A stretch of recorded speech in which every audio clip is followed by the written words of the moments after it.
سب سے پہلا سوال اللہ تبارک و تعالیٰ یہ فرمائے گا، کیونکہ نماز فرض ہے۔ اس کے بعد سوال ہوگا کہ اپنی عمر کیسے گزاری، وَعَنْ عُمْرِهِ فِيمَا أَفْنَاهُ، کہ اپنی زندگی کو کہاں فنا کر کے آئے ہو، کس کام کاج کے اندر فنا کر کے آئے ہو۔ دوسرا سوال یہ قیامت کے میدان میں کیا جائے گا۔ اور اس کے بعد سوال ہوگا کہ مال کہاں سے کمایا اور کہاں خرچ کیا، یہ سوال کیا جائے گا۔ ان سوالوں سے تو ہم بے فکر ہیں۔ آج صرف ایک ہی رٹ لگی ہے کہ جی مال آنا چاہیے بہت زیادہ ہونا چاہیے، اور یہ فکر نہیں ہے کہ کہاں سے آیا کہ حلال کا ہے یا حرام کا ہے، اور جہاں ہم خرچ کر رہے ہیں کیا اس خرچ کرنے والی جگہ پر ہمارا رب راضی ہوتا ہے کہ ناراض ہوتا ہے۔ آج ہمارا اکثر معاشرہ کما بھی غلط رہا ہے اور خرچ بھی غلط کر رہا ہے۔ کمانا ناجائز نہیں ہے، کمانا غلط نہیں ہے، دنیا کا مال اکٹھا کرنا ناجائز نہیں ہے۔ کچھ ہمارے لوگ اس طرح کی بھی باتیں کرتے ہیں، جی بہت زیادہ دنیا کے اندر مست ہو جانا یہ یا دنیا اکٹھی کرنا یہ ناجائز ہے، ایسا نہیں ہے۔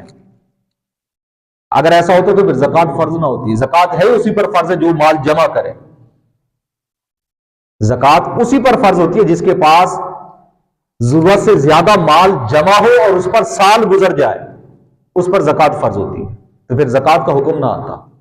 مال جمع کرنا منع نہیں، ناجائز نہیں ہے، دنیا کمانا ناجائز نہیں ہے، لیکن جو چیز ناجائز ہے وہ یہ ہے کہ حرام کمائے بندہ، حرام کا مال اکٹھا کرے یہ ناجائز ہے، دوسروں کے حقوق کھائے یہ ناجائز ہے، کسی کا حق کھا جاتا ہے یہ ناجائز ہے۔ میرے حضور نبی کریم صلی اللہ تعالی علیہ وسلم کے فرمان کی روشنی کے اندر اعلیٰ حضرت علیہ الرحمٰن نے ایک فتویٰ لکھا، فتویٰ رضویہ کے اندر، کہ اگر کائنات کے اندر کوئی شخص کسی کا ایک پیسہ ناجائز طور پر ہڑپ لیتا ہے، فراڈ کے ساتھ اس کا کھا لیتا ہے، میرے نبی کریم صلی اللہ تعالی علیہ وسلم نے فرمایا قیامت کے میدان میں تقریباً 2 کروڑ نمازیں اس سے لے کر 700 نمازیں اس سے لے کر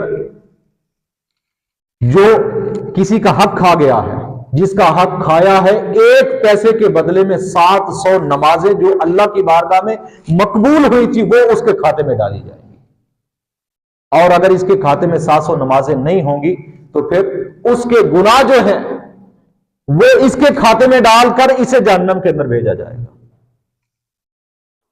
تو ہم نے تو یہ سمجھ لیا ہے کہ اگر کسی کے حقوق کھا لیے، دھوکہ کر لیا، فراڈ کر لیا، چرب زبانی سے ہم کہتے ہیں جی ہم بڑے ہوشیار ہیں، جی ہم نے ایسا کر لیا ویسا کر لیا۔ نہیں، اللہ کی بارگاہ میں 1 پیسے کا حساب دینا۔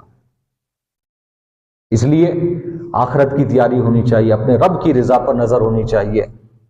چند دن کی زندگی ہے، چند دن کی دنیا ہے، آج نہیں تو کل، کل نہیں تو پرسوں، ہم سب نے یکے بعد دیگرے ایک دنیا سے جانا ہے۔ جو جس کا وقت مقرر ہے ہر ایک شخص اپنے وقت پر جائے گا۔ 50-60 سال سے 70-80 سال سے زیادہ زندگی نہیں ہے، جانا ہے قبر کے اندر اور میدان محشر کے اندر اپنے رب کے حضور کھڑا ہونا ہے، تو اس کی تیاری ہونی چاہیے۔ اللہ تعالیٰ کی بارگاہ میں دعا ہے کہ ہم سب کو عمل کی توفیق عطا فرمائے۔ فرائض، سب سے پہلے فرائض کی پابندی کریں۔